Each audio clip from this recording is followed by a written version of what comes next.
Chapter 13. For 3 days I did my own work, and Thomas Mugridge's too, and I flatter myself that I did his work well.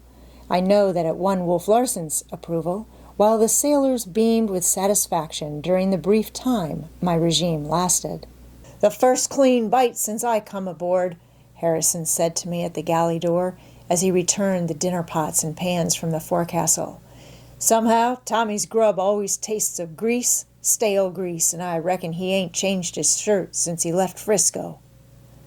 "I know he hasn't," I answered. "And I'll bet he sleeps in it," Harrison added. "And you won't lose," I agreed. "The same shirt, and he hasn't had it off once in all this time."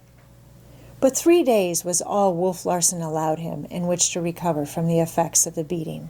On the 4th day, lame and sore, scarcely able to see, so closed were his eyes, he was haled from his bunk by the nape of the neck and set to his duty. He sniffled and wept, but Wolf Larson was pitiless. "And see that you serve no more slops," was his parting injunction. "No more grease and dirt, mind, and a clean shirt occasionally, or you'll get a toe over the side. Understand?"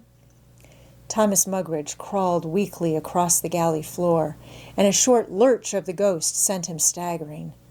In attempting to recover himself, he reached for the iron railing which surrounded the stove and kept the pots from sliding off, but he missed the railing, and his hand, with his weight behind it, landed squarely on the hot surface. There was a sizzle and odor of burning flesh and a sharp cry of pain. "Oh, God, God, what have I done?" he wailed, sitting down in the coal box and nursing his new hurt by rocking back and forth. "Why has all this come on me? It makes me fair sick, it does, and I try so hard to go through life armless and hurt nobody." The tears were running down his puffed and discolored cheeks, and his face was drawn with pain. A savage expression flitted across it. "Oh, ow, I ate 'em! Ow, I ate 'em!" he gritted out. "Whom?" I asked, but the poor wretch was weeping again over his misfortunes. Less difficult it was to guess whom he hated than whom he did not hate, for I had come to see a malignant devil in him which impelled him to hate all the world. I sometimes thought that he hated even himself, so grotesquely had life dealt with him, and so monstrously. At such moments a great sympathy welled up within me, and I felt shame that I had ever joyed in his discomfiture or pain. Life had been unfair to him. It had played him a scurvy trick when it fashioned him into the thing he was, and it had played him scurvy tricks ever since. What chance had he to be anything else than he was? And as though answering my unspoken thought, he wailed, "I never had no chance. Not arf a chance. Who was there to send me to school, or put Tommy in my hungry belly, or wipe my bloody nose for me when I was a kiddie? Who ever did anything for me, eh? Who, I say?"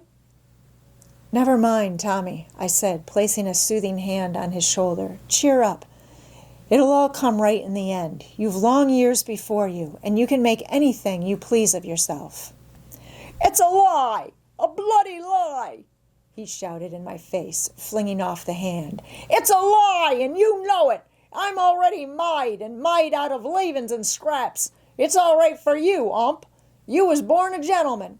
You never knew what it was to go hungry, to cry yourself asleep with your little belly gnawing and gnawing like a rat inside you. It can't come right. If I was President of the United States tomorrow, I would have filled my belly for one time when I was a kiddie and it went empty. How could it, I say? I was born to suffering and sorrow. I've had more cruel suffering than any 10 men I have. I've been in hospital arf my bleeding life. I've had the fever in Aspinwall, in Havana, in New Orleans. I never died of the scurvy and was rotten with it 6 months in Barbados. Smallpox in Honolulu. 2 broken legs in Shanghai. Pneumonia in Unalaska. 3 busted ribs in my insides, all twisted in Frisco. And here I am now. Look at me. Look at me. My ribs kicked loose from my back again. I'll be coughing blood before 8 bells. How can it be made up to me, I asked. Who's going to do it? God? Oh, God must have hated me when he signed me up on for a voyage in his bloomin' world of his. This tirade against destiny went on for an hour or more, and then he buckled to his work, limping and groaning, and in his eyes a great hatred for all created things. His diagnosis was correct, however, for he was seized with occasional sicknesses, during which he vomited blood and suffered great pain. And as he said, it seemed God hated him too much to let him die, for he ultimately grew better and waxed more malignant than ever. Several days more passed before Johnson crawled on deck and went about his work in a half-hearted way. He was still a sick man, and I more than once observed him creeping painfully aloft to a topsail, or drooping wearily as he stood at the wheel. But still worse, it seemed that his spirit was broken. He was abject before Wolf Larson and almost groveled to Johansen. Not so was the conduct of Leach. He went about the deck like a tiger cub, glaring his hatred openly at Wolf Larson and Johansen. "I'll do for you yet, you slab-footed Swede," I heard him say to Johansen one night on deck. The mate cursed him in the darkness, and the next moment some missile struck the galley a sharp rap. There was more cursing and a mocking laugh, and when all was quiet, I stole outside and found a heavy knife embedded over an inch in the solid wood.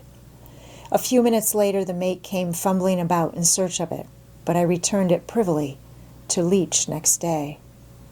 He grinned when I handed it over, yet it was a grin that contained more sincere thanks than a multitude of the verbosities of speech common to the members of my own class.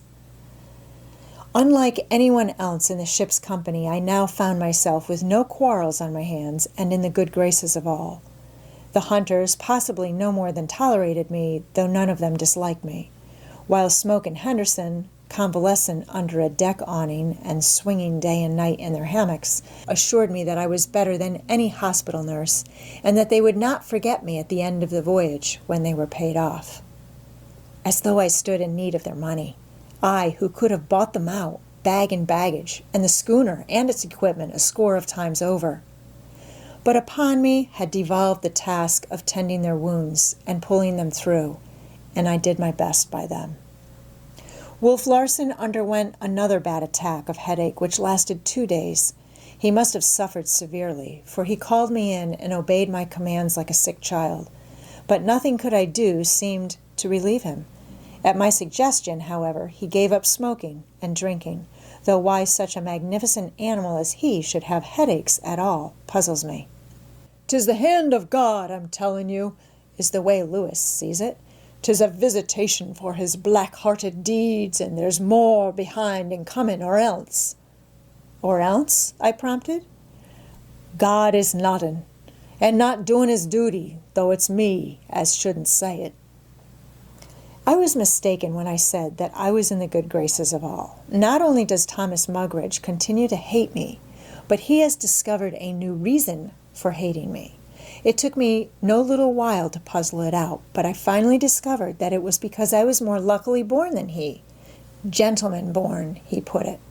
"And still, no more dead men," I twitted Lewis when Smoke and Henderson, side by side in friendly conversation, took their first exercise on deck. Lewis surveyed me with his shrewd gray eyes and shook his head portentously.